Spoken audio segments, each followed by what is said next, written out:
Hello दोस्तों, स्वागत है आप सभी का। तो आज की इस वीडियो में हम लोग जो है यहाँ पे गुणनखंड निकालना सीखेंगे, यानी फैक्टराइजेशन करना सीखेंगे। बहुत ही सिंपल तरीके से स्टेप बाय स्टेप यहाँ पे आपको गुणनखंड निकालना सिखाने वाले हैं। इस वीडियो को देखने के बाद आपको किसी भी वीडियो को देखने की जरूरत नहीं पड़ेगी गुणनखंड बनाने में, ठीक है। तो यहाँ पे हमने दो क्वेश्चन लिए हैं, दोनों क्वेश्चन आपको बहुत ही सिंपल तरीके से, आसान तरीके से समझाने की कोशिश करेंगे, ठीक है। तो चलिए स्टार्ट करते हैं।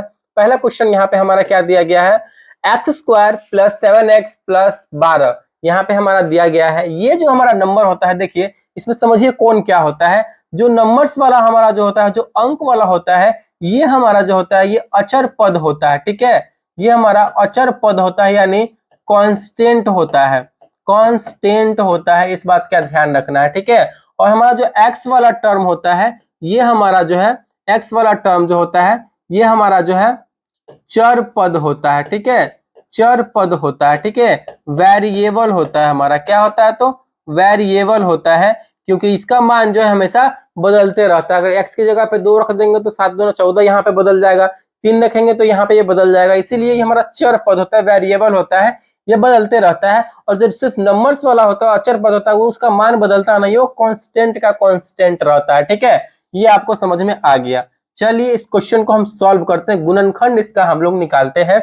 गुणनखंड निकालने के लिए सबसे पहले स्टेप में हमें क्या करना है, लास्ट वाला जो नंबर होगा, लास्ट वाले नंबर को हमारा जो स्टार्टिंग में x² होगा, स्टार्टिंग में x² के गुना में जो नंबर लगा हुआ रहेगा उसके साथ हमें 12 को गुना करना है, इस वाले नंबर को गुना करना है। तो लास्ट वाले नंबर का हमें क्या करना है, स्टार्टिंग में जो x² है उसके गुणांक में, उसके गुना में कोई नंबर लगा रहेगा तो उसके में गुना करना है। तो x² के गुना में कोई नंबर है, बिल्कुल भी कोई नंबर नहीं है। कोई नंबर रहता तो गुना करते, यहाँ पे कोई नंबर नहीं है, इसका मतलब क्या है, तो 1 है। अगर x² के गुणांक में कोई नंबर नहीं रहेगा तो 1 रहेगा, यानी हमें 12 में 1 से गुना करना पड़ेगा, ठीक है। 12 में 1 से गुना करेंगे तो हो गया हमारा 12। पहले स्टेप में हमें ये करना है। चलिए दूसरे स्टेप में हमें क्या करना है, दूसरे स्टेप में हमें करना है, अब जो हमारा 12 निकल के आएगा, जो भी हमारा नंबर निकल के आएगा, उसमें अब हमें देखना है कि किस नंबर का गुना करें आपस में जो 12 आ जाए, ठीक है। तो हमें 12 लाना है और उसी नंबर को जोड़ने पे या फिर घटाने पे हमारा बीच वाला 7 आना चाहिए, ठीक है। 12 कौन से नंबर से गुना करेंगे तो हमारा 12 आएगा, 6 दूना 12, 6 में 2 से गुना करेंगे तो 12 आएगा, 4 तिया 12, 4 में 3 से गुना करेंगे तो 12 आएगा, ठीक है। ये ऐसा नंबर है, 12 एकम 12, 12 में 1 से गुना करेंगे तो 12 आएगा। ये 3 टाइप का आपने माइंड में सोचना है, दिमाग लगाना है अपने अंदर ही अंदर। तो देखिए, और हाँ ये भी दिमाग रखना है कि गुना करेंगे तो 12 आ रहा है, लेकिन जोड़ने पे या फिर घटाने पर वही दोनों नंबर को हमारा बीच में 7 आना चाहिए, ठीक है। जोड़ के लाइए या फिर घटा के लाइए। चलिए इसको देखते हैं पहले स्टेप को, 6 दूना 12, चलिए 12 तो आ रहा है, इसको यहाँ पे 7 लाना है। तो 6 में 2 को जोड़ते हैं तो 8 आएगा, नहीं हो पा रहा, घटाते हैं, 6 में से 2 को 4 आ रहा है, ये हमारा सेटिस्फाई नहीं कर रहा है तो इसको नहीं लेंगे। अब अगले वालों को लेंगे। इतना काम अपने दिमाग में कीजिएगा आप, ठीक है। अब हमें 4 में 3 से गुना करेंगे तो 4 तिया 12, चलिए 12 आ रहा है। अब हमें 7 लाना है, जोड़ के देखते हैं, 4 और 3 को जोड़ते हैं तो हमारा आ रहा है 7। चलिए ये हमारा यहाँ पे सेटिस्फाई हो रहा है, इसमें बैठ रहा है। तो 4 और 3 को यहाँ पे हम लेके चलेंगे, ये हमें करना है। चलिए समझ में आ गया कैसे हमें गुणनखंड को बनाना है। सॉल्यूशन यहाँ पे हम लोग करते हैं। चलिए हम 4 और 3 को लिए हैं, जो पहला स्टेप है उसको वैसा ही लिखेंगे। x² है तो x² प्लस क्या लिखे हैं, 4 और 3 को लिए हैं तो 4x + 3x जोड़े हैं, ठीक है ना। 4x + 3x + 12 है तो 12। चलिए अगले स्टेप में हमें क्या करना है, यहाँ पे इन दोनों नंबर को आपस में से कॉमन लेना है, गुना के रूप में कुछ कॉमन होने वाला होगा तो, ठीक है। स्टार्टिंग में इन दोनों नंबर को करना है बाहर। देखिए x इसमें भी लगा हुआ है, x इसमें भी लगा हुआ है, तो क्या करेंगे हम, सिंपली x को बाहर कर लेंगे। देखिए x² है तो यहाँ पे एक x को बाहर कर लिए हैं गुना के रूप में, तो हमारा एक x बचेगा। यहाँ पे प्लस है तो प्लस, यहाँ पे देखिए 4x, 4 के गुना में x लेकिन बाहर कर लिए हैं तो क्या बचा, हमारा 4 बचा। चलिए ये हमारा काम इसका हो गया। इतना होने के बाद अब हम क्या करेंगे, जो बॉक्स में ये नंबर है बिल्कुल थोड़ा सा हट के, जगह छोड़ के, जो बॉक्स एक और बनाएंगे और जो नंबर इस बॉक्स में है बिल्कुल वही लिखेंगे। x + 4 है तो x + 4 लिखेंगे। अब देखिए क्या करना है, इन दोनों को तो हमने कॉमन करके यहाँ पे लिख लिया। अब इन दोनों की बारी है। अब x में हम कितना से गुना करें जो +3x हो जाए, तो सिंपल है, प्लस अगर हम 3 से x में गुना करेंगे तो +3x हो गया, और 3 में 4 से गुना करेंगे तो 4 तिया 12 भी हो गया, ये भी हमारा सेटिस्फाई हो गया, ये भी हमारा काम हो गया।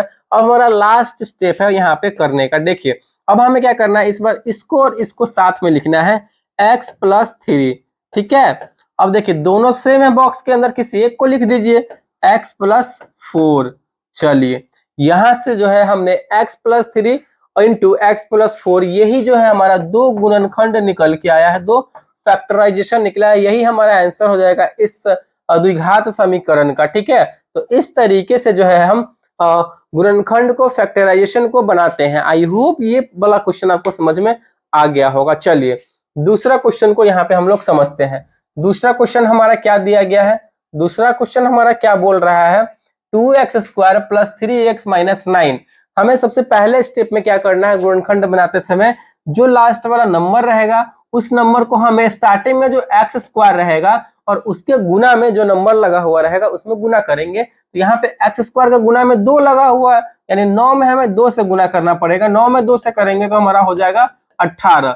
इतना करने के बाद हमें अब दिमाग लगाना है कि 18, यानी अब ऐसे कौन से दो नंबर को आपस में गुना करें जो 18 आ जाए, और उन्हीं दोनों नंबर को जोड़ने पे या घटाने पे हमारा बीच वाला 3 आना चाहिए। दिमाग लगाइए, 6 × 3 = 18, 6 और 3 को गुना करेंगे तो 18 आ रहा है।